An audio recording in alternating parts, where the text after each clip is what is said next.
Hi, my name's Ira Gardner, and I'd like to welcome you to this special class I'm putting together on business practices for photographers. Our first presentation is about building a business model for success. To begin with, let me give you a little bit of my background. I've worked full-time as a professional photographer since 1989. I was nationally certified as a commercial photographer by the Professional Photographers of America in 1995. I've served on the board of directors for the Professional Photographers of Washington. I've served as chair of the Northwest Region for Society of Photographic Education, and I'm currently a board member of the Spokane Film Project, as well as a member of the Richmond Art Collective. In addition to my work as a photographer, I also used to own a software company, Gold Management Systems, where I developed business management software for photography studios and graphic design agencies all around the country. So a lot of the experience that I'm presenting to you in this course is not only from my firsthand experience working as a professional photographer, but it also is drawing upon the tremendous amount of research and time spent with really successful artists all over the country, and I'm going to be able to share that with you throughout this class. The beginning of my career actually started in a basement studio apartment with a Murphy bed, which is one of those beds that fold in and out of a closet. And I can tell you that I had no parking for customers, I had no customers, and education was absolutely critical to my success. I went to a business and sales workshop for photographers many years ago in Seattle. I spent $1,200 back in 1990 on some educational materials that immediately launched my career. A week later, I actually sold my first $2,000 order, and from there I grew the business. About 5 years later, I opened up a retail storefront, and now I split my time between teaching and operating a fine art studio out of the Richmond Art Collective in downtown Spokane, Washington. So it's been a really interesting career for almost 30 years for me now, and I'm really happy to share this with you. So my objectives for today are to define what a business model is and to give you an overview of the steps necessary for creating a profitable career. I want you to thrive, not just survive. Here are the books that I recommend for this course. The three on top are required: The E-Myth Revisited by Michael Gerber, Business and Legal Forms for Photographers by Tad Crawford. Really love that book because it has so many sample contracts for you to work with. And then Worth Every Penny by Sarah Petty. I also recommend Building a Story Brand by Donald Miller, as well as some of the other Tad Crawford books. Actually, the reading list is much longer than that, and I'll be sharing some other books I recommend as we go along. To begin with, I love this image of F. Buckminster Fuller, who designed the geodesic dome, because I think this model represents how complex our careers really are today. It's just there's so many hats we need to wear. We have to be the accountant, we have to be the salesperson, we have to navigate websites and social media, and we have to deliver great images to our clients. And so it's a very complex career, but it's also a wonderful career. I've never regretted the path that I've taken in visual arts. I also like to share this cartoon that a friend of mine sent me and taped on the outside of an envelope for a birthday card several years ago. When you talk about building a career, I think it's important to recognize that it's a journey, it's a path. When we're building this business model, we're really entering a path towards success, and the success is a consequence of the successful habits that we've developed along the way. And so success is not a destination, it's a habit. So what is a business model? In the book, The New Thing, Michael Lewis refers to the phrase business model as a term of art. And art itself is one of those things many people think they can recognize when they see it, but can't quite define. So when we talk about building a business model, it's really, it takes creativity, creative thinking, and it's a very hard to define, but we're going to make an effort to more clearly define our goals and more clearly define our path to achieving those goals. The term business model first came into widespread use with the advent of the personal computer and the spreadsheet, which allowed us to actually plug in formulas and build statistical models of what business might look like if we had certain price points, certain revenue streams, etc. And so modeling is something that is a relatively new term to describe our ability to analyze and predict what might happen if certain things are put into place. So here's an example of a spreadsheet model that I'll be sharing with you. I actually developed this model many years ago, where you're going to be able to input some expenses and factor in some cost of goods sold. And ultimately what you're going to do is you're going to see what your hourly rate needs to be to kind of figure out what your pricing structure needs to be. And if you look down at the bottom of the screen, you'll actually see a product mix where you'll be able to develop up to 5 different products and figure out what your sales goals have to be, as well as what your marketing goals have to be financially successful. So don't worry about this right now. I just want to share with you that we have a financial spreadsheet roughly designed for you to work with this quarter that will fill in the blanks as we go along. Some basic elements of a business model include a revenue model that takes into consideration all the different income streams we think we might be able to generate.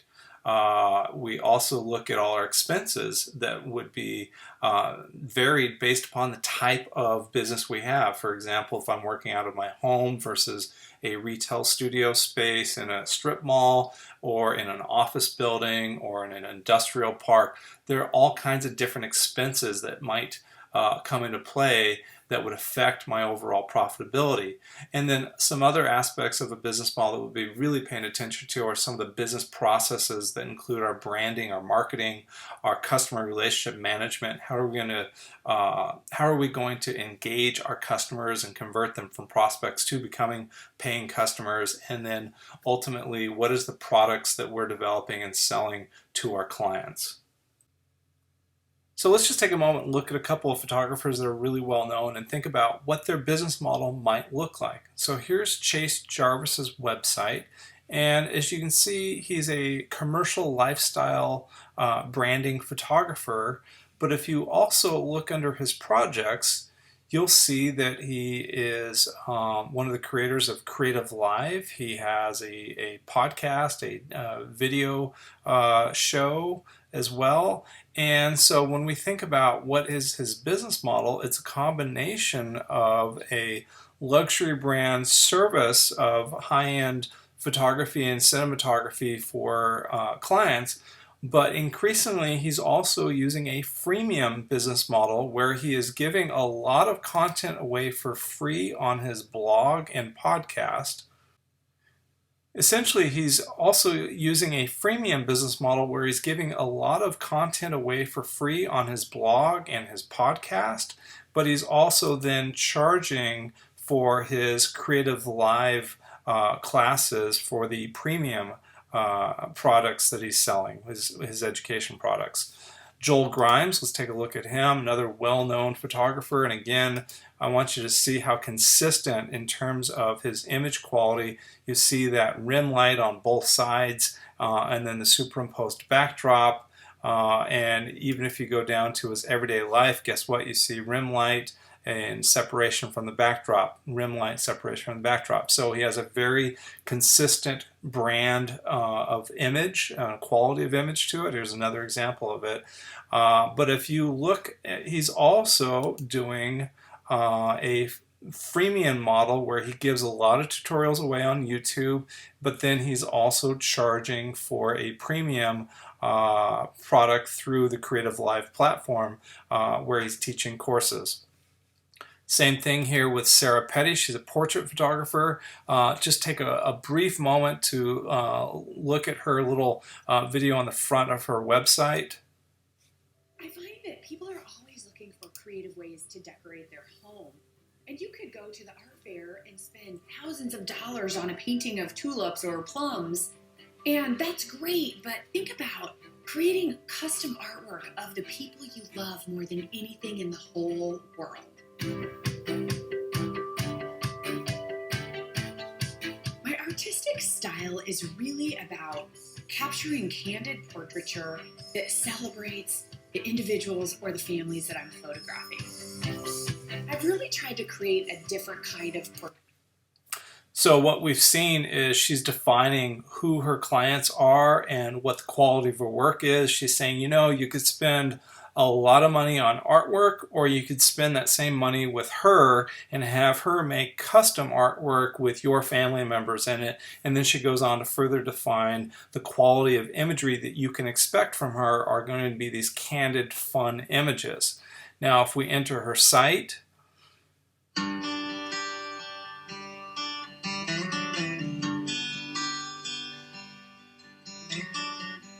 we could be two astronauts flying. Turn off the music. When you enter her site, you can see some examples of her work right away: children's, babies, relationship, pets. But she's also, again, offering a complete different revenue stream from her joyofmarketing.com website, where she is teaching as well. I want you to think about how important teaching is becoming to the modern career of being a photographer or a cinematographer. And the examples are equally there for digital video content producers as well, giving a lot of content away on YouTube, podcasting, and then charging a premium for teaching, and charging a premium for taking an online class from that content creator, that videographer as well. This idea of teaching going along with your revenue model is increasingly important. And really what you're doing is you're establishing your credibility in the marketplace. You're establishing yourself as a premier expert. So I want you to be thinking about, what am I qualified to teach, or what do I want to become qualified to teach? Because this is an important part of our overall business model. And this is one of the ways we attract premium customers to us, by demonstrating our expertise. Because the first thing people do when they realize how much goes into it by taking one of your classes is that as soon as they can afford it, they're going to hire you instead of doing it themselves. So this is a very common part of our career. At this point, I'd like to take just a moment and talk about something that's really critical for you to understand. This course is geared towards helping you develop the entrepreneur skills to be successful as a commercial artist, commercial photographer, digital media producer, filmmaker, etc. There's some of you that are sitting there watching this thinking, well, wait, this is about being self-employed, or this is about being a business owner, and that's really not what I'm into or what I'm interested in. I'm just looking to get a job to do this career that I love. And I want to share with you the idea that, you know what, I completely understand, and if that's your goal, by all means pursue that. I just want to tell you that when it comes to photography and digital media production, that the technical skills are typically the lower paying wage positions, that the only way to really make money is to eventually go out on your own. I understand that owning your own business may not be your goal at this point in time. I just want to point out that in photography and digital media production, and in a lot of the visual arts careers, that the actual entry-level jobs are very low paying, and that in order to build a career, ultimately we become self-employed, or we become our own CEO of our destiny. And so while I understand that you may not be as interested in becoming a business owner, I want you to understand how important these skills are for you to have long-term success, for two reasons, because there's always two reasons. First of all, you may want to pursue making a higher wage by owning your own company and going freelance. Freelance is a great way to generate a much higher income than you're going to ever get at a job. But the second thing is, if you are looking to have that dream job where you just get paid to do your work, it's going to be really important for you to understand, where do I fit in with this company? how can I help them be more successful, in turn making myself more valuable and indispensable as an employee. So regardless of whether you think you want to go into business for yourself or you want to be an employee for somebody else, these skills and this knowledge of business practices is going to be incredibly helpful for you in the future. I will tell you that I've had over 20 years of teaching this course to students over the years.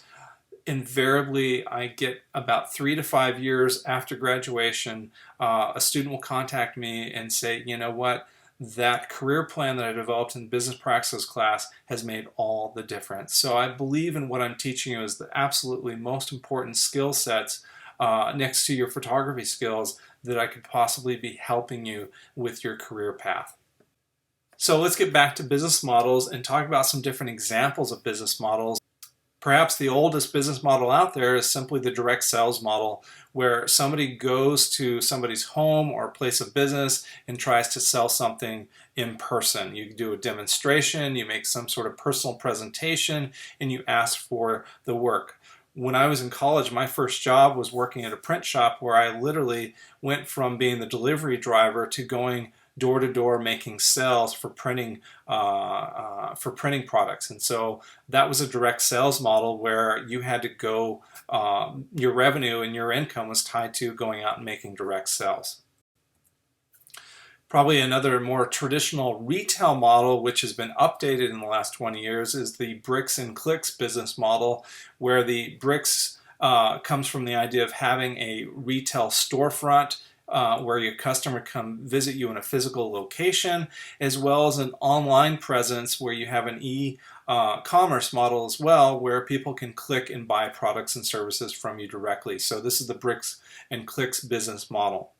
Two business models we're going to really focus on are the franchise business model and the luxury brand boutique business model. The franchise business model is one that we're going to spend a lot of time with this quarter because it involves replicating a successful business model multiple times. Meaning that if you look at a McDonald's, they're the same everywhere you go. If you look at Denny's, they're the same everywhere you go. And so you have these standards for quality that you build into processes that are easily replicated. And we're going to take a look at that.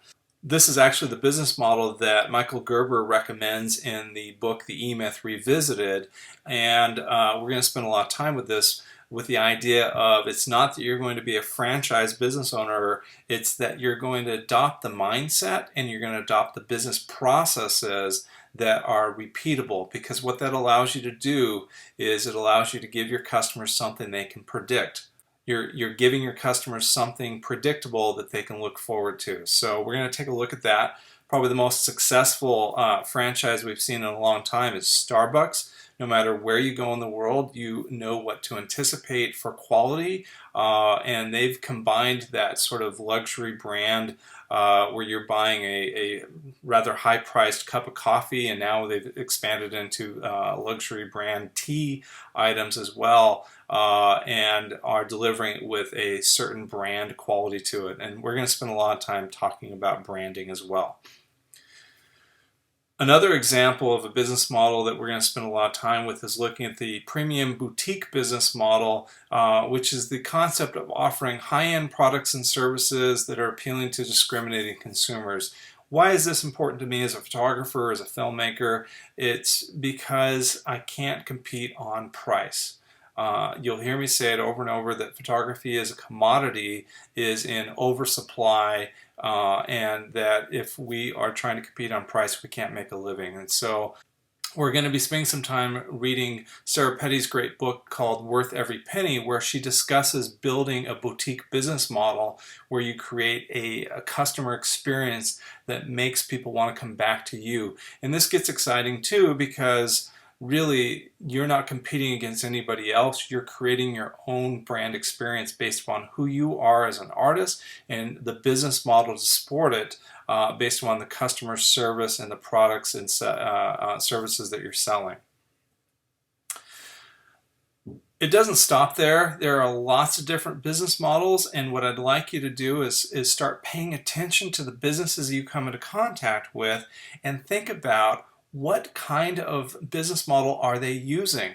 And it's a different way of looking at advertising, and it allows you to engage in thinking about the business side of life.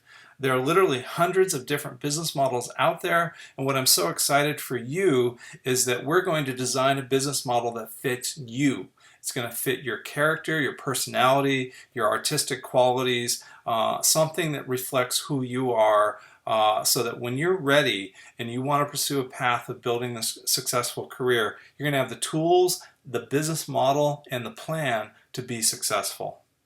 What business model is right for me? And my recommendation is we're going to be focused on a combination of a luxury boutique business model and the franchise business model. Because the luxury brand is not based upon price, but rather is based upon your brand and quality of customer service.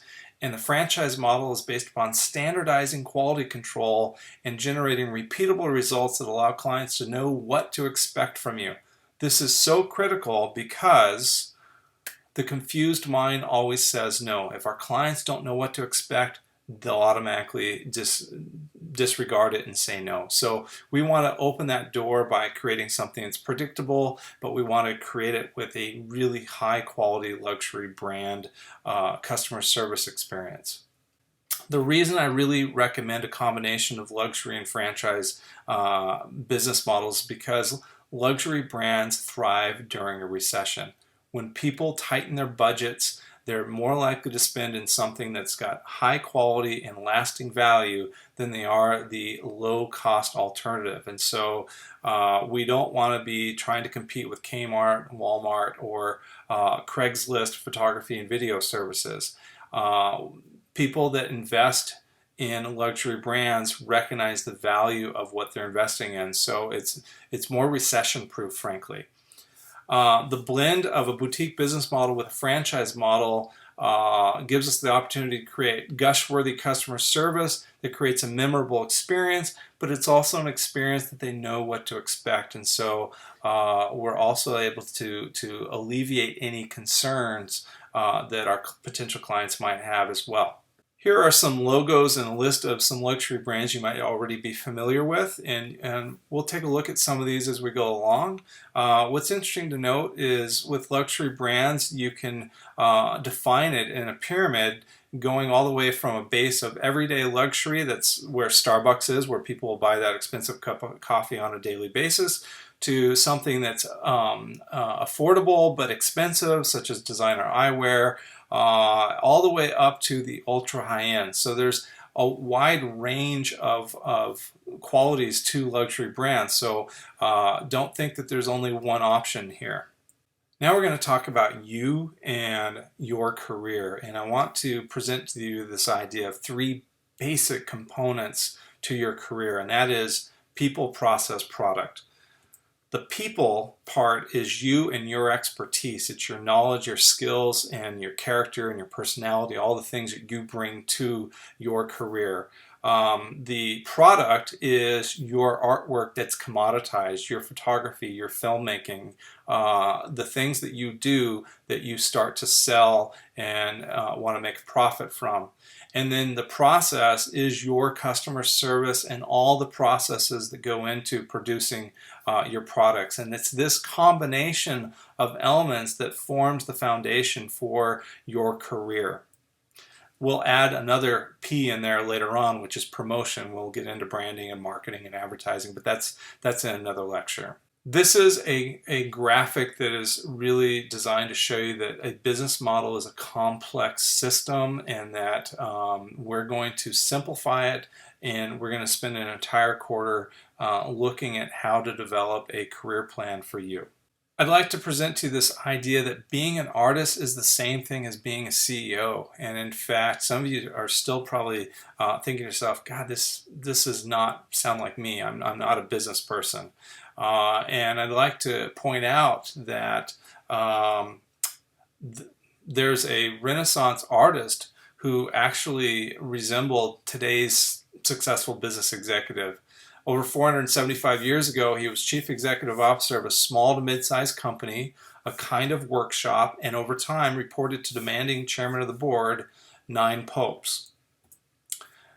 That person was Michelangelo. Can you imagine that he had hundreds of people working under him in his workshop to produce artwork? So it's not unreasonable to think of your career as being a CEO. And in fact, let me give you some more contemporary examples. Here's a sculptor, Antony Gormley, who is worth over $50 million.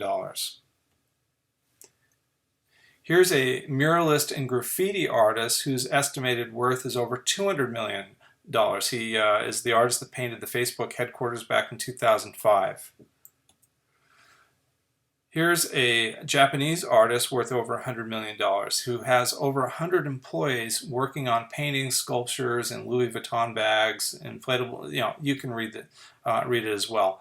The point I'm making is that to be a visual artist is to not be a starving artist, but rather to be a manager of your career, manager and CEO of your life. And there are great things that can happen if you look at your career like a business model.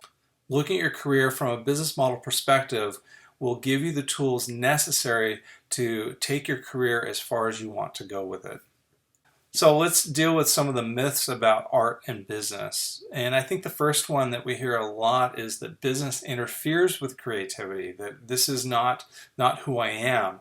And I want to point out to you that business actually requires creative thinking. Go back to the definition of a business model is it's a work of art. It's kind of like, you're a physician, you have all this technical knowledge, but when it comes to working with patients, it's the practice or art of being a medical doctor.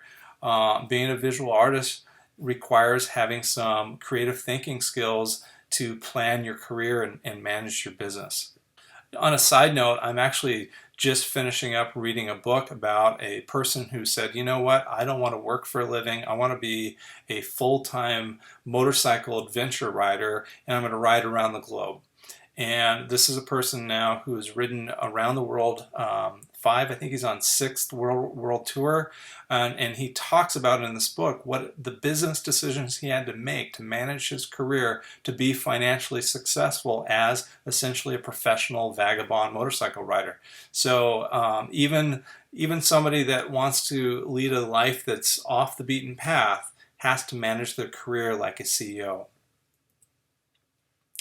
So let's define the problem. The biggest issue in business is that we have to figure out how to create and control the marketplace. Back in the Middle Ages, it was very simple. You had the professional guilds, the craftspeople that worked under the guild system. The guilds controlled the marketplace. In the 20th century, we had mass media and we had a gallery system. You had those tastemakers and decision makers that were the key influencers on culture that would determine who was successful and who was not.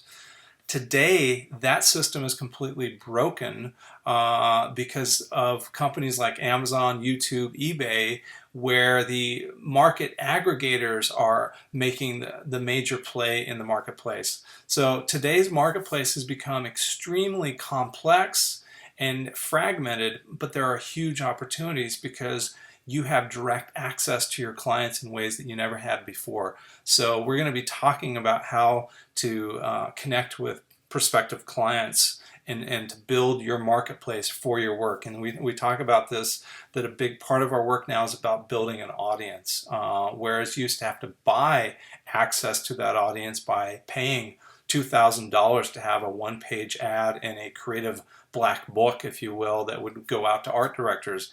Now you need to build your own audience because you can connect to those art directors yourself directly. So I think there's huge opportunities. I'm really excited about it. I look forward to sharing a lot with you this upcoming weeks. The biggest problem to your career in business is that time is your most precious and limited commodity. You simply don't have time to pursue every opportunity. And again, that's one of the ways we get fragmented in our personal life is jumping at too many different opportunities. You don't have time to pursue every lead, and you have to put intention into every activity.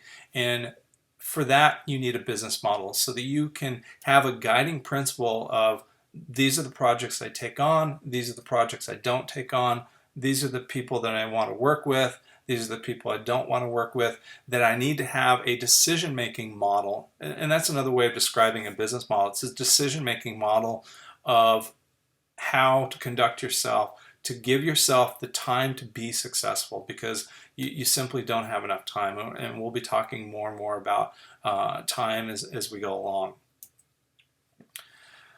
Some of you have seen this before, but I have put this up here again for you to look at all the different skill sets that we need to have to manage our careers. We need research skills, creative skills, business skills, writing skills, interpersonal skills, post-production skills. All these things go into being a successful visual artist. I'd like to take all the information that is in this course and distill it down to you into some basic step-by-step overview of how to build a career in photography and digital media production. And step one is developing a vision statement, looking at your lifestyle goals, your financial goals, looking at your resume, your core values. And we're going to go through each one of these steps over the course of the next few weeks. Step two is finding your why and developing a mission statement. Step three is building this overall financial business model and defining your marketing goals, doing a SWOT analysis, setting up your accounting system. All those sorts of activities go into that business model that we've been talking about today. Step four is about building your brand and defining your brand archetype and your brand style guide. Some of you have seen some of my presentations about that in the past. We'll revisit that this term as well. And then product development, finding your and what your products are used for and where you can be innovative and developing synergy and scalability. And then developing your process around that, your personal productivity process, your how you produce your products and services in a consistent way, develop your customer service policies, legal forms and contracts. We're going to really spend a lot of time on developing the contract terminology so you know how to negotiate effectively in this field.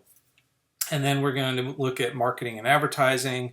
And then finally, step 8 is we've got a plan. Now it's time to execute. What's my calendar look like? What are the activities that I'm going to make time for? And I start to promote myself through email campaigns, content marketing, social media, etc. Just how do I run the day-to-day operations of the business? So there you have it, 8 steps towards building your career. And we're going to spend the next 11 weeks exploring each of these areas and giving yourself a plan at the end where you know what it takes to be successful. Whether you choose to pursue it or not, it's completely up to you, but you will leave knowing what it takes to be successful.